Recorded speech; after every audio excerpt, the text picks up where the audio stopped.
Welcome to Healing Minds, Stories of Resiliency and Recovery, a conversation held at the intersection of substance abuse, mental health, and everyday living. Your hosts, Marc Regala and Justin Wolf, bring both professional expertise and personal understanding to the table. So welcome to the conversation. Let's dive in. Hi, everybody. Welcome back to another episode of Healing Minds, Story of Resiliency and Recovery. I'm your host, Justin Wolf, joined by my co-host, Marc Regala. Marc, how you doing this evening? Happy Halloween. Got my black and orange on. I'm ready to cheat today. I'm gonna have some candy. Beautiful. I know you're gonna have lots of candy with 2 kids in the household still. I mean, it just justifies and rationalizes my behavior. It's fantastic. I don't have to go door to door. I just send those small minions who then forget that they've got all that candy, and guess who has an early bedtime after they get home from trick-or-treating? The kids. So I remember those days. I do remember those days. You tell me how you're going to put them in bed, though, after they're going to be eating candy while they're trick-or-treating. Oh, it's great. They just collapse. So it's fantastic. Well, you're going to make them walk like 5 miles or what? I mean, 5 miles. I mean, but they're powered by pixie sticks. So, I mean, those Sugar things. crash. Okay, sugar crash. Yeah, I got you. Okay. They bring nothing but their A game there. And that's what trick-or-treating is all about. So, it's exciting. I got a question for you. What are you dressing up as? That is a great question, Marc. I'm going to go as a disgruntled parent. How about that? That sounds fantastic. Or dad's late for work. That'll be my look. So, no, we don't have anything fun. We don't have any fun costumes anymore. I would really embarrass my kids. But now that I say that aloud, I think you gave me a plan. You gave me an idea. Thank you. I really am going to pride myself on busting out a costume from like my mid-20s. It's going to be awesome. Well, for the record, I'm dressing up like Slash. All right. Got the long hair, got the top hat. It's going to feel good to have hair on my head again. Yeah, it's natural hair, of course, right? Yeah. Your own. You just keep it tucked away in that hat. Yeah. Awesome. Well, I mean, we could be here all night talk about Halloween, and that's exactly what everybody wants to hear about, is the witching season. But unfortunately, we're going to do what we do best, just fill the world with... we're going to talk about... Really... Talk about addiction and mental health. That's what we do best, right? Said it beautifully there. Thank you. There you go. Thank you. Always count on you, Marc. All right. Yeah. But what we're going to really kind of dive into tonight, and let's hope and pray this internet connection holds up this go-around, is what does and does not support someone entering into a lifestyle recovery. Because when we talk about building that recovery lifestyle, there's a lot of compounding factors that play a role in somebody being successful in establishing that foundation, or a myriad of other factors that are actually working against that individual, whether advertently or inadvertently, that set them up and create potholes on their road to recovery. So that's what I felt like we could really spend some time diving into, a lot of just like how it's some of our own stuff that shows up that gets in the way, that people like to name and call self-sabotaging. And we'll kind of dive into a lot of those behaviors and also the behaviors of other people. Because a lot of times you'll hear people, and I've heard it from parents and family members and significant others, of like, I just want them to get better. I want to help them get better. Unfortunately, when everybody was born, like we just talked about in the last group we ran, Marc, that there is no manual that falls out right behind after that person's born that's going to tell you what to do and how to do it to support that individual moving forward in their life in a healthy and successful manner. And a lot of it's trial and error. And we figure out what does and does not work. And sometimes the best intended behaviors that are like done with a helpful intention aren't experienced in that way. They are experienced very differently in a very hurtful and impactful and, hindrance to people's recovery. And so, Marc, I want to kind of start with you, man, just kind of hear about what was some of kind of like your own stuff that was kind of getting in the way early on and creating some challenges for you on this path, man. Well, I mean, for me, it was mainly the head games. One, the shame, the guilt. Um, how did I allow this to happen? Why did I allow this to happen? How did it happen? Because it happened so quickly. Um, didn't feel comfortable with looking at the person in the mirror. Quite frankly, hated the person in the mirror for allowing this to happen. Just didn't think very highly of myself. Um, obviously, on the addiction side of things, you weren't feeling too good, so you're dealing with sickness. You're dealing with cravings. You're dealing with urges. I mean, that's all your brain thinks about is to use again, whether it be alcohol or substances. And you're trying to combat those feelings and those urges and those cravings. And it's a lot to try to comprehend and navigate through. Right. No, it's a lot of our own stuff. Like you're saying, there's that comfort and familiarity. It's familiar, so therefore we seek it. And that's like the biggest change that happens early on is like, hey, we're not just stopping this, we're changing everything. And when you enter into a whole new environment, the brain goes on high alert. Like, what is this? What's happening? Oh my God. I want to seek what's familiar, even though what's familiar was damaging and destroying my life and my sense of self and the belief that I deserve everything else that all other people in this world are entitled to except me, because that's what shame does. Mm-hmm. And I think you were kind of saying it and like naming it beautifully there, man, in the sense of just like the power that shame has when it takes over, when it's like, when we're carrying that with us, we're going to have a really hard time living in our own body. And so when we're kind of reminded by that person that's looking back at us and we're just despising what's looking back at us, it's just another reminder about how do I get away from this? Because what that experience is just so incredibly emotionally and physically isolating. And that's a big setup. Yeah, I mean, I think that, at least in my story, with the relapses, it was mainly to numb out and get away from those feelings because you had such shame, you had such guilt, you just questioned everything that happened and you just couldn't comprehend it and you weren't trying to process it or you didn't know how to process it. Again, you didn't have an understanding of mental health. You didn't understand necessarily that it was a disease, that it's considered in the same category as cancer and other diseases. That all came later. And when that all comes later, you have a better understanding of the path that you went down. You still don't condone the path that you went down, but you have a better understanding of it. And as a result of it, it's a little easier to work through the processing of how this happened. Still not easy, but it's a little easier. No, because especially early on, it's kind of like you're highlighting that education component, getting some knowledge and understanding. And instead of shaming and blaming the behavior, like, let me understand where this is coming from and why these compulsions and these behaviors that seem like out of control are actually very well calculated and very intentional. Like, why am I doing what I'm doing? Help me kind of like go on this knowledge quest to understand. And I think that kind of comes later in the game, because I feel like that's one of the places you kind of get to after you're able to kind of put away some of just like all this like chatter in the mind. Because I feel like this is like a constant like tennis match going on up in our head, where it's like you have this thought and boom, it's shot over there, it's over there. Especially when you talk about the negative self-talk, the judgment, the incredibly harsh criticisms, the internal shaming and blaming that we talked about a moment ago. But like all that negative self-talk, it really becomes paralyzing in the sense of taking that step or moving in the direction of what could actually bring about the lifestyle and the changes that we desire. Because that idea is constantly floating around of like, I don't measure up, I'm not good enough, I don't deserve it, I need to suffer, I need to feel pain for everything I've done. People need to see just like how much I regret this by how much pain I'm carrying, and they'll see when they see me, they'll know I'm not happy.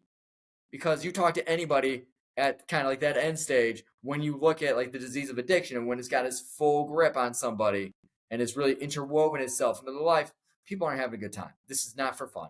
This is something that has hijacked your life. your brain, your behavior, and now it's taking the steering wheel of your direction. And I think that naturally comes with it is like what you were saying earlier. It's like, how did I get here? How did I let this happen? I don't get this, right? Like it's all this like negative flooding of thoughts and emotions and the blaming is going on internally because we're trying to make sense of it. And we go, who's there to blame at the end of the day? It's the person looking back at me in the mirror. It's all my fault. I didn't let this, I should have seen where this was going and made a different choice. And again,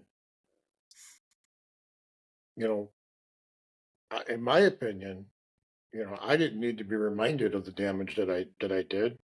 I knew it, but at the same time, people want to remind you. Whether it's colleagues at work, oh, he messed up his whole life, he messed up his whole career. Or relatives. You screwed up. Your marriage, or your kids don't talk to you because you get reminded of that. And when you're getting reminded of that, and you're trying to get sober, and you're trying to live a life of recovery, and you have all these feelings on the inside about yourself already, it's deep and it's a lot to process and it's a lot to overcome. That's all I could say. Definitely, because it's like, think about how much energy and effort, people on a day-to-day basis put into not having to look at their own stuff, right? Like there's a lot of energy. We get really creative in the ways of not having to look at the mirror and evaluate and assess the person that is staring back at us. And to kind of say, hey, like, I got to kind of go down this road. And part of this road means there's like no shortcut. There's no hidden trail. I can kind of go walk down that's going to avoid dealing with this discomfort. The only way to get past this is to go through it. That is overwhelming. At the same time of saying, you know what? Like my lifestyle that was fully supportive of this, the routines I had day in and day out, like that structure's got to look different. And I got to change the people I associate with, the places I go, the things I do with my time. Like, like they said one day to me many, many years ago, it's like, hey, recovery's easy. You just got to change everything. Like Everything. Yep. Yeah. It's like, thank you. They thought it was funny. So I mean, yeah, it's easy. And then you tell it to somebody, and guess what? That somebody is me, and I wanted to run out of the room. But, I mean, in all of honesty, course, it's so scary. overwhelming. I mean, for people that don't deal with mental health or addiction issues, but deal with change, at work or at their, their place of employment, it's not easy. We don't welcome it. It's very uncomfortable. And we're only talking about, one aspect of their life. You know, Put it in our perspective, when you're dealing with mental health and addiction, you're trying to live a life of recovery and sobriety, you're just not changing one aspect of your life. You're literally changing everything. Everything has to be uprooted. Everything has to change. And it does seem very daunting and very scary. But that being said, it's a process. And that being said, it becomes habitual. And that being said, it becomes a lifestyle and things just morph, things just change naturally. And it really has become like second nature to me right now. But it took a little while to get there, Right. and the same people now that were criticizing you for being a drug addict and an alcoholic and how can you allow that to happen are the same people that are like, how could you be so regimented and how could you be so disciplined? And, my response to them is to beat what I had to beat, you had no choice. And that discipline and that regimentation carries over in multiple facets of life, and it had to carry over into my recovery.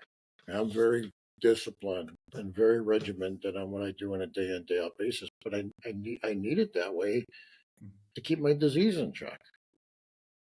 It's really what it comes down to, is to get through the day sober today and have a good mental health day. Go to sleep, wake up tomorrow, God willing, and do it all over again.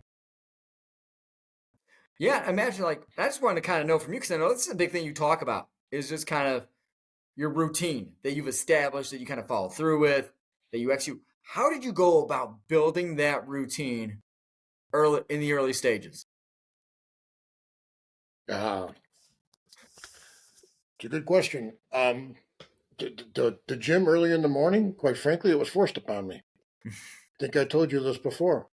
When I was battling at the end of my addictions, I had some people that were actually showing up to my house at 5:15 in the morning, honking the horn, banging on the door, and dragging my butt to the gym. And there were times where I was in withdrawals. There were times I was still messed up from the night before because I haven't even been to sleep yet. And there were times I was actually in pretty good shape and I was actually ready to go work out. But no matter what, they dragged me there. And that was the start of those habits. They held me accountable. And I'm forever grateful for them. And then, with that, came the dietary changes, and the dietary changes came with talking to people at the gym. Ironically, they were taking me to a CrossFit gym that had a very high ex-military presence. A lot of these guys and girls were dealing with some mental health challenges on the PTSD side and things like that. Some of them had their alcohol and substance issues. Some of them were still actively battling, and some of them were actually living a life of recovery. So, in a roundabout way, that started creating a little bit of a network for me by them dragging me to the gym. And, from talking to them, we talked about some dietary changes, exchanged some ideas. Um, Started going to some meetings together, local AA meetings together. I started going to NAMI because, some groups with NAMI because of that gentleman that spoke at the hospital. Um, I still would watch, recovery videos on YouTube on a regular basis, podcast on recovery. I mean, I was on this quest for education, learning what to do, what not to do. I learned a lot about, positive affirmations and focusing on the positives and look at the glass half full, half empty, and how that affects the brain chemistry. I learned a lot about the activities of the mood altering chemicals in your brain and what you need to do to try to get each one elevated to a therapeutic level. I rekindled my relationship with my higher power by switching churches and going to a church that speaks to me. It was all in, Justin. It didn't happen overnight. It happened in steps, but it happened really in steps because the right people were around me because there were some disciplines created early on. And those disciplines created early on, quite frankly, were from some of those friends that knew I was battling. And they, for whatever reason, because none of them have, as far as I know, any addiction or alcohol or mental health diagnosis, they just knew or they just thought that getting me active and getting me to the gym would help. Man, and as you're saying that, because I think it's so key, it's like the people that you surround yourself with. We're critical on that. And you trusting and being open minded to like allowing them to support you at that time is huge. Because the way you're talking about, like you could have taken that a totally different way. You could have been Well, like, why are these people always on my back? I'm not going to lie to you. Okay. There were some very animated discussions on the way to the gym, especially if I was messed up from the night before. I was cussing them out, swearing at them, saying so much not so nice things. And you know what? They let it roll off of them because they knew I was struggling. Yeah. Okay. It wasn't all rainbows and unicorns on the way to the gym or on the way back to the gym. They dealt with a lot with me, you know. But at the same time, they stood with me, and we're still friends to this day, and we still have a group text and we check in the morning, and sometimes we work out together on the weekends because we all pretty much go to different gyms now because Yeah. we all live in different places and so forth. But it just created a network. And I told you before, I went from a group text of splitting a bottle of pills to a group text of everybody checking in and pretty early in the morning, what time they're hitting the gym, what their breakfast is, what their meal prep is, whatever it might be. Complete morphing, complete change. It's not something that I specifically went out and said I'm gonna do this. It just happened. But again, it happened by doing the right thing, and you do the right things and surround yourself with the right people, and good things happen. Yeah. How did you trust them to kind of really have your back in all of this? That's Well, part that it just blows me away, man. Because I can see myself in that position, be like, I feel like garbage. You sure as heck are not getting me out of my bed at this hour. I'm going back to bed. I'll be up at 1 p.m. well, Thank you. Come back then. Like, one of them was my very best friend who I've known since seventh grade, and I was okay. the best man at his wedding, and he was the best man at my wedding. And we we really went through a period of time where we didn't talk too much because our kids were younger and we're living in different places or what have you. But when I started going through my divorce, and I really didn't necessarily divulge everything leading up to the divorce with him, but then slowly started sharing some stuff with him. I think he realized, and he probably observed that I was not in the best of shape, and I think he was concerned. And he's been a good friend, man.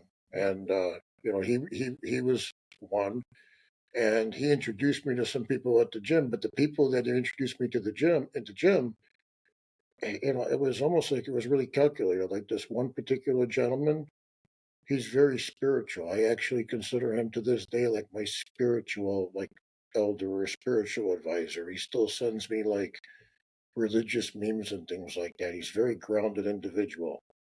And he would pick me up. He didn't know me from a hole in the ground. But my buddy is like, hey, if I can't make it this day, can you make it, this day? And then honestly, it just kind of snowballed. It got to the point where there was a group of 3 or 4 people from the gym. And really 2 people I really didn't know except from the gym. But they got wind of my story, and I think they've seen some of my behavior, and they care. Now, I can tell you the reason why they care, because when I got on the other side, I found out that they had some family members that struggled on the mental health, addiction, and alcohol side. So there was empathy there. Definitely. Well, I think at that point too, I mean, it feels great to feel cared for, nurtured, and supported. And at the other side too, it could be like, I'm not letting somebody show up to kind of like take care of me. I'm not worth taking care of. Like, you got better things to do with your time. So I'm glad. I don't think you're real. I didn't have a choice with my buddy Joe. You don't know my buddy Joe. First of all, No. he's the strongest man I've ever met to this day. I've never seen anybody move weight like this guy ever lifted. And you don't know him. He does not take, he's a salesman. He does not take no for an answer. He would lay on that friggin' horn and bang on the friggin' door, and he would not leave until my butt went out that front door. I mean, there was no negotiating, man. Yeah. There was no negotiating. That dude, Yeah. Your butt's getting in the car. There's no other option. No questions. And I needed that. Right. I needed that. That's his personality. I mean, I think he would do that for anybody else. I've seen him do that for other people too, but I needed that at that particular time. And coincidentally, he's my same guy that was my workout partner in high school. Because like I said, we've known each other since 7th grade. So it's like a whole bell curve. We started lifting when we were younger as teenagers, kind of got away from each other, and we had kids and were married.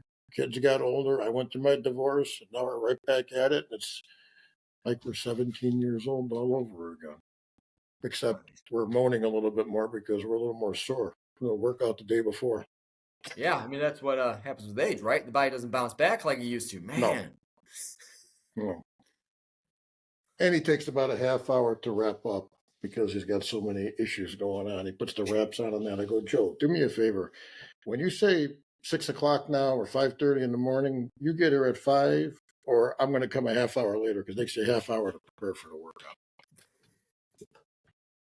Not to go off on a tangent, but it's a funny little caveat there. I think you're just talking about like, hey, the power of having like somebody in your corner that's actually looking out for you and seeing things that would be helpful for you that you might not see for yourself. And I think that's huge, especially like early on in the journey. It's like it can feel overwhelming and insurmountable when people are like, especially saying, hey, you just got to change everything. It's like being held and like handed like a diagram of like the Sears Tower and saying, hey, I expect you to replicate this and you're going to build it from scratch from the ground up. And you're like, well, I'm not even an engineer. Well, good luck to you. I hope it works out. You just got to, do everything differently than you've done it before. It's going to be like, where the heck do I even start? And you got people there in your corner pointing you in the direction saying, hey, let's kind of move to point A. When we get to point A, we'll get to point B. And it's easier when you got people that you trust and they're looking out for you. Whereas that's not always the case early on when other people's behaviors and their actions can really set you up. And now that I'm sitting here thinking about it, I mean, I think that was really important for the psyche. I mean, I was fragile to begin with. But at that particular point, I was living with my parents. I was going through my divorce. everything that was important to me was gone at that point. I lost my job. I lost my marriage. I lost my relationship with my kids. I mean, everything that I was working for and everything that I was going to work and putting off going to treatment because I felt that I had everything was gone. Right. And now you're left here by yourself, dealing with this major addiction and these feelings on the inside. And it was dark. I mean, it was really, really, really, really, really, really dark. And to have somebody, anybody, show that interest in you and care. And that was really important for the psyche because you felt that that somebody cared about you still.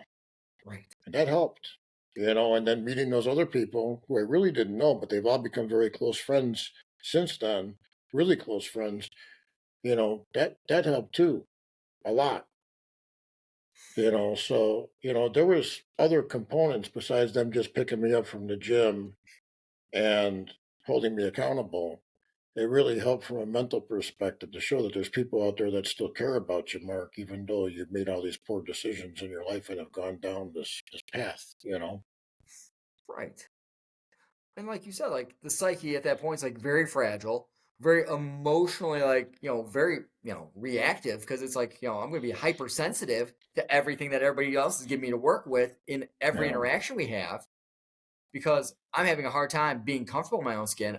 My sense of who I am has been shattered and destroyed. So I don't even know who I am or what I stand for at this point because all these things through the years that have been in my life that I thought represented who I am have now been stripped away. And now you're left to kind of try and figure out, well, who am I at the end Yeah. of this? And also to give you an example of how words are so important from your loved ones, I you know I know I've talked about this before, but I really don't think on the podcast. But I've talked about this publicly, like in like speeches in hospitals and stuff like that. But what also was very, very important was my last overdose when I was in intensive care, and I found out that I was going down to the psychiatric unit, which is my last time in the psychiatric unit. I was not a good patient, man. I mean, I was fighting security guards. I mean, it was not pretty, and I did not want to go down there.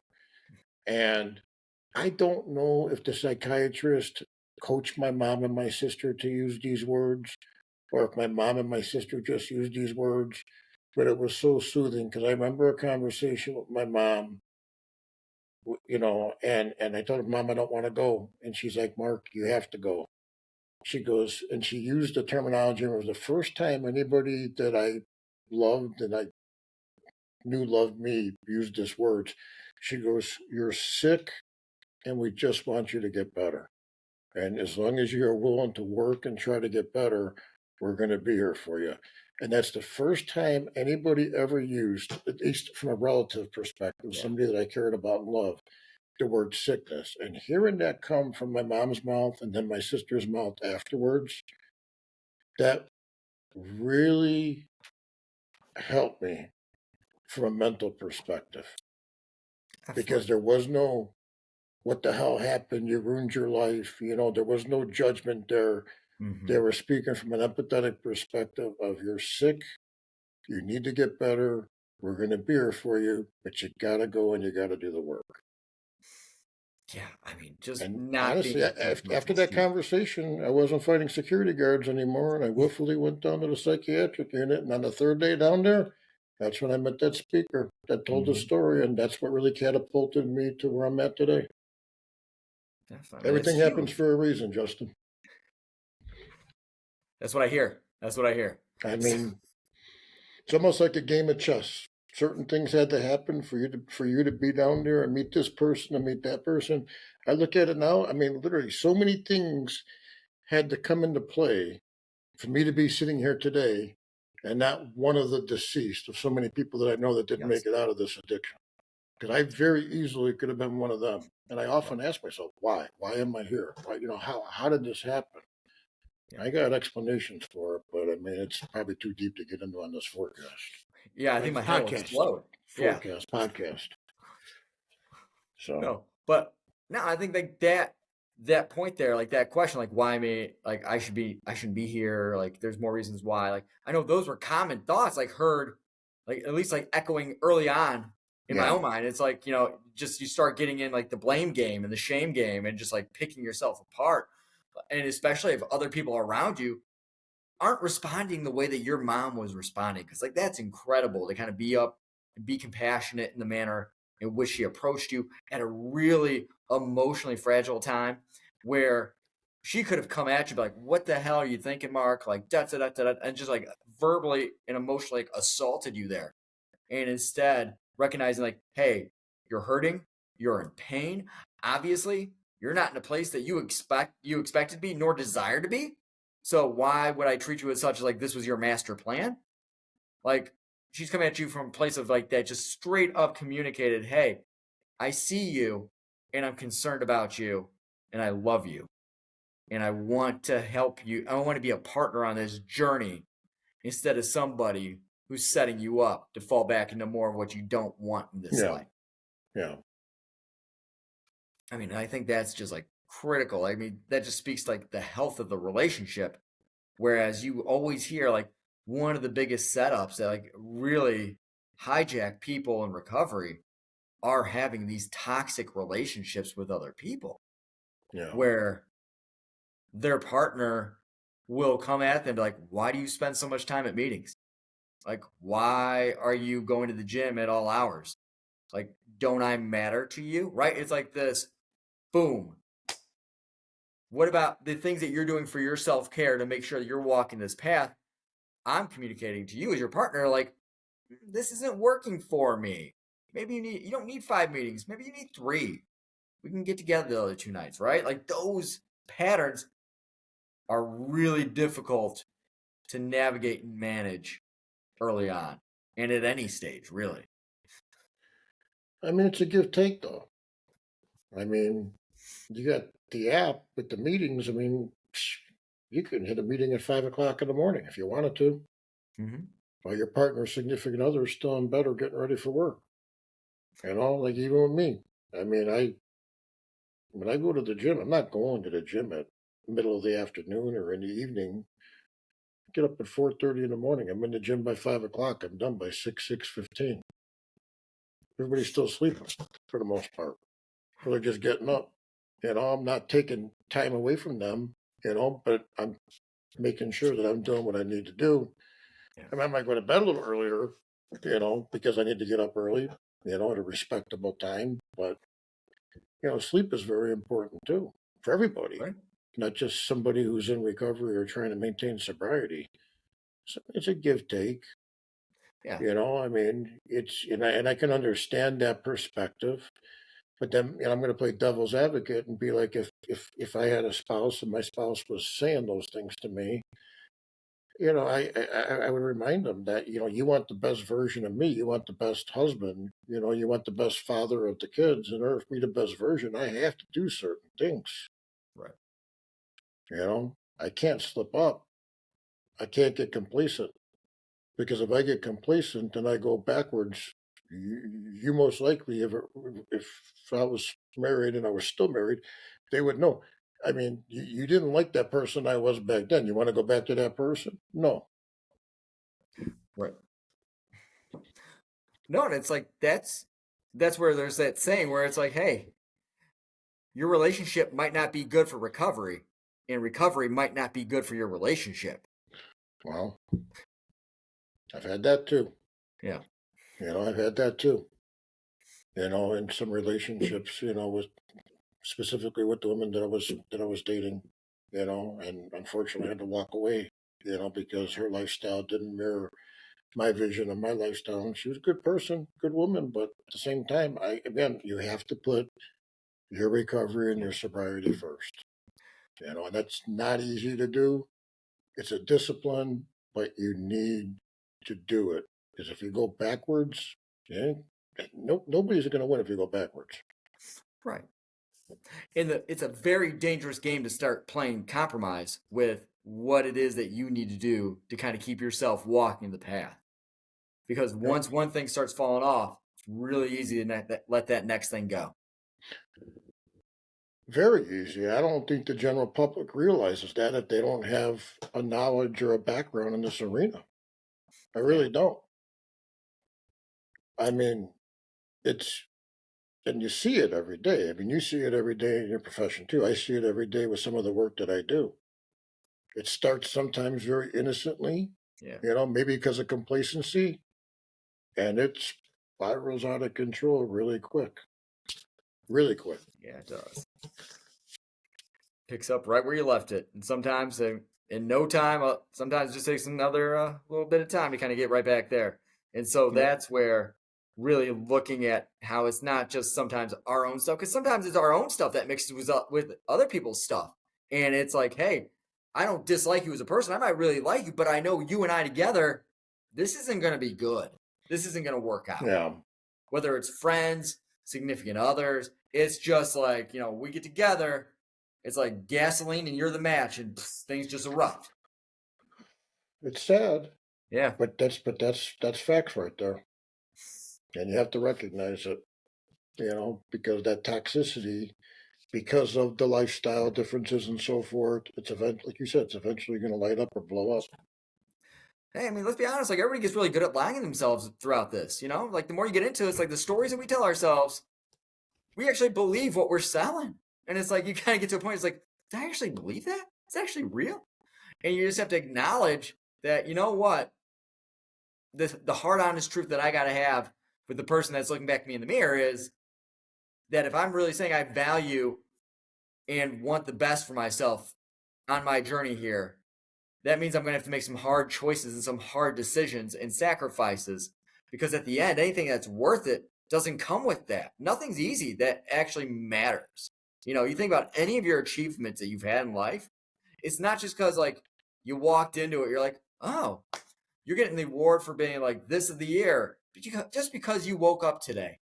Congratulations. Like, no, you had to work, you had to bust your butt and sacrifice and stay committed and walk that path because of the commitment you made to yourself to be that person.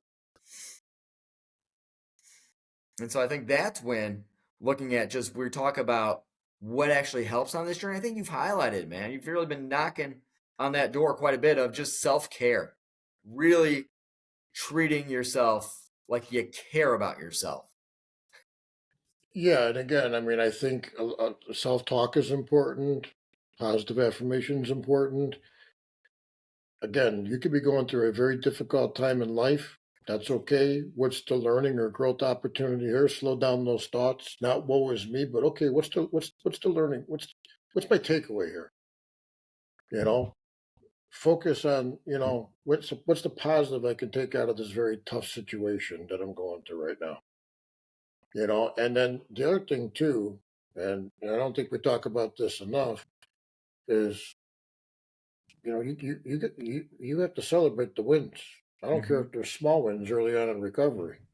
You have to celebrate them. Whatever definition of your celebrating is, you celebrate it. Whether it's Right. go out for a dinner or go to a movie or go to a ball, whatever it might be. But I mean, you got to pat yourself on the back too. We're doing a lot of hard work. We're doing a lot of things that the average person can't do. Abstaining from alcohol, and abstaining from drugs and trying to keep our mental health in check and so forth. Sometimes we beat ourselves up because we get an urge or we get a craving. Well, you know what? A thought is a thought. It's whether you act on those thoughts or not is really what's going to be the determining factor. You can't beat yourself up because you got an urge or you got a craving. You got to reward yourself that you didn't act on that urge, that craving. Right. Right. And how you reward yourself, that's up to you. Right. And I I know reward you. myself by going to the gym and work out extra harder. There you go. Treat yourself with 2-a-days, Mark. There you go. Yeah. Exactly. Oh, well, I think you hit on a key point there where it's like, people do that all the time. They beat themselves up for like, I shouldn't be thinking about this. I must be doing something wrong. No, you can't control what your mind's going to throw at you. Our minds just kind of go back. It goes on like this autopilot. It's almost got like a script. As creative as we like to think that we all are, we really, we're creatures of habit. We like to kind of think in these like circular patterns, but it's like, oh no, I just need to think better or I need to think differently. Well, is true. Like you said, like with positive affirmations, the more you kind of like change this pattern of thinking, you start building some neural connections in your brain and you start traveling down some different paths. Thank you, neuroplasticity, which is a wonderful and positive thing, which also really speaks volumes about like, hey, do people recover? Yes, they do. And the brain changes along with it because the behavior goes differently with it, which speaks on another thing that you and I were kind of going back and forth on earlier today when we're talking about contingency management. And I know that's something that in the field of substance use disorders is really popular. And there's a bunch of literature out there about just really the efficacy and the power of utilizing and embracing contingency management to really help shape those recovery oriented behaviors. Because what it's really grounded in and founded in is behaviorism. We want to reward, like exactly what you're saying. Like, I'm going to reward these positive behaviors that we're engaging in that are feeding into and leading me down a different lifestyle than the one I was walking down before. Because guess what? We need to acknowledge that. And a lot of times people get hard on themselves because, like, what? I'm just getting rewarded for doing what I'm supposed to? No, well, you're doing something completely different than the way you were living your life beforehand. You need to acknowledge, you need to celebrate that and really give yourself the recognition that you deserve. And that's kind of what contingency management does. It just reinforces those positive behaviors. And the more that we are positively reinforcing this behavior, the more of that behavior we will get. We'll start to extinguish some of those other behaviors that we're looking to kind of move away from. Yeah. And I think, with the situation like that, the more and more I've been thinking about this since we had those initial conversations. And I think it's really about the brain, Yep. I mean, and positive thoughts and feeling good about yourself. I mean, the example that you gave, was people that, that were in treatment, that would get rewards for doing certain things and so forth. So, I'm not necessarily rewarding myself. If I was in treatment there, I would be getting a reward for the behavior that I'm demonstrating. Okay. Well, let's just be honest. When you get a reward from somebody else because you're demonstrating a behavior, you're going to feel probably a little bit better than a reward that you're going to give yourself for taking yourself out for a nice dinner. Mm-hmm. Right? I mean, that's just the way I feel it. That's like me. Every now and then, I'll get a text from a distant relative or a friend from high school or a message on Messenger about how proud they are of me. I feel a hell of a lot better Right. and good about myself getting that from somebody that is a third party. That's it's not coming from me. Than me looking in the mirror and be, oh, I'm proud of myself. I've been sober for X amount of days, X amount of years, excuse me, and so forth and so on. It feels differently when you get that reward from another party, if that makes sense.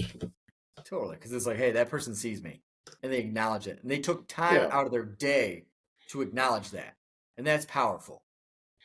Because they're saying, like, hey, you're worth it in those actions and those words. I mean, I got a voicemail from a lady that I haven't talked to in like 15 years in the insurance business. And honestly, somehow, some way, she found one of these podcasts. And she had no idea about the path they went on. And she took the time to call me on my cell phone and leave me a voicemail about how sorry she is I went down the path I went on, but how proud she is that I overcame. And you know what? That voicemail's saved. That voicemail's from July. I got it saved. And every now and then I'll listen to it because it makes me feel good on the inside that somebody I haven't talked to in so long took the time out of their day to leave me that voicemail message. Just something as simple as that. That's incredible. That is incredible. And I think that's, when you talk about like walking this path and like, it's just like moments like that just kind of, are so affirming and so validating. It feels so good. It's like these things, like this can make it worth it too. And when you're able to kind of extend that and really kind of embrace and give it to yourself as well, like those are really the foundational blocks of really having that healthy relationship, not just with other people, but also kind of really building that with yourself. And so, Mark, I think this was a wonderful discussion. I think we really highlighted it. Love your examples that you give as always, man, about what does and doesn't support entering that recovery lifestyle. So before we kind of get out of here for the evening, is there anything else you'd like to throw out there? Any closing thoughts, my friend? No, just again, happy Halloween. Have a safe Halloween with your kids. And, we'll see you in mid-November, and we're going to be talking about football. We're going to be talking about Thanksgiving. Yeah, I mean, it's great. Hard to believe. Yeah. It's hard to believe, man. Holidays are almost here, man. I can't even believe it. I mean, and you actually get to watch the Bears game and not be like, oh, I'm going to turn this off.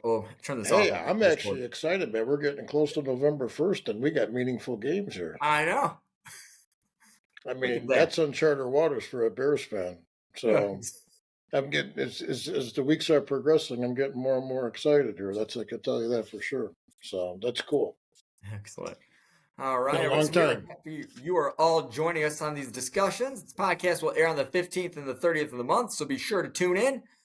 Mark and I are open to comments and suggestions, so feel free to go to namidupage.org/podcast to connect with us. Again, namidupage.org/podcast, or you can always leave a comment on one of the videos that are uploaded onto YouTube. We do check those comments. We reply, so if there's anything in there that you want to kind of share with us, feel free to use that venue as well. Thank you, everybody, for joining us this evening. Until next time, we will catch you on the next episode. Thank you, everybody. Thanks for joining us today on Healing Minds, Stories of Resiliency and Recovery. If you're on the journey to find guidance and insights, subscribe now wherever you find your podcasts. Healing Minds, Stories of Resiliency and Recovery is an educational resource, not a substitute for medical or therapeutic advice. The opinions expressed by the hosts and their guests are not necessarily those of NAMI DuPage.